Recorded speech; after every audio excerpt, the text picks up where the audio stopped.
It is 2 a.m. and I can't fall asleep. So we're about to have like a mini manic episode until like I tucker myself out. I have no idea how many of these rambling videos I'm gonna make. But here we go. Okay. So I was rewatching um Captain America Civil War. And in my opinion, the Sokovia Accords don't make any sense.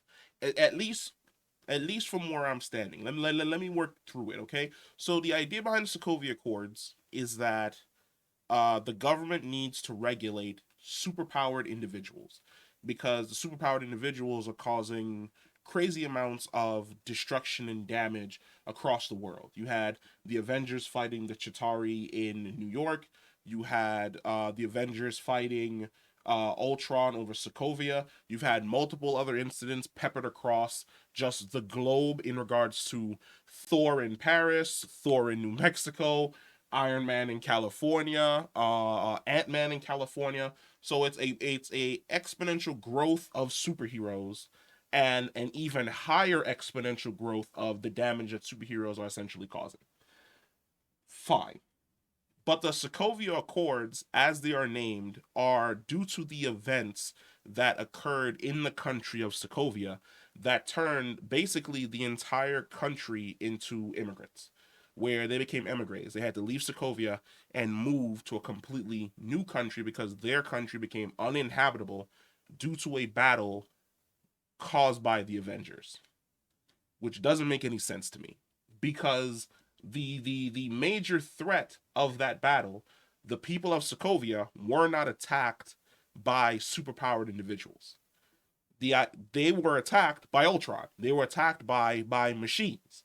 If anything, the Sokovia Accords should have been some level of regulation against Tony Stark and the creation of AIs. Because not only did he accidentally create Ultron, which went off to be an absolute menace, destroyed half of an African city, and then led to the leveling of an entire fucking nation, almost the mass extinction of the entire planet, but it also led to the creation of Vision, where both of these individuals, Ultron by himself, attempted to hack into everything across the globe, and then Vision basically already hacking into every country's nuclear arsenal and holding Ultron at bay.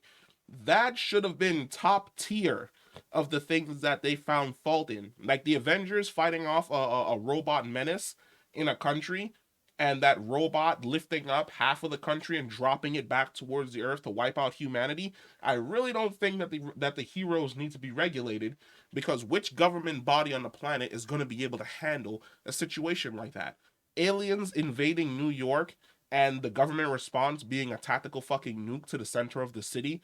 Once again, the Avengers step in, they fight, they beat the aliens, they save the day, whereas no other government would have had a response along those lines. However, the Ultron situation is man made because Tony Stark took it upon himself to create artificial intelligence that went rampant, hacked into the net, almost took control of the nuclear arsenal, went off, created an entire robot army, invaded a country, and then lifted half of that country into the sky to wipe out humanity. And no one said anything to Tony. If anything, he ended up getting a seat right next to Thunderbolt Ross in regards to the Sokovia Accord, saying that they need to put a shackle on themselves. Which I understand it comes from Tony's guilt, but even when the mother showed up and she was like, he was my son and he was in Sokovia, that was guilt towards Tony because yes, he created Ultron. That was his baby. It caused that incident. But then the other situations that they pointed toward is like Hulk fighting T'Challa in New York. Well, if the Hulk wasn't there, we would have lost. And New York would be a giant fucking smoking crater on the east coast of America. So it always just bugged me that at the end of it all, they created these accords to basically get what they wanted from the beginning, which was they wanted the Iron Man suit, and then they wanted control over a god in the form of Thor, and then the best assassins on the planet with the best soldier on the planet and an entire private Avengers army. They wanted full control of that for themselves and didn't give two flying fucks about the fact that artificial intelligence literally almost capped their shit. And then of course they had Ultron running around, and then they tried to clone Ultron, and then Ultron. They had Vision running around, and then they tried to clone Vision, and then it became the White Vision, and then it went rogue for a second, and then it went fully fucking rogue and took off into the sky to God knows where.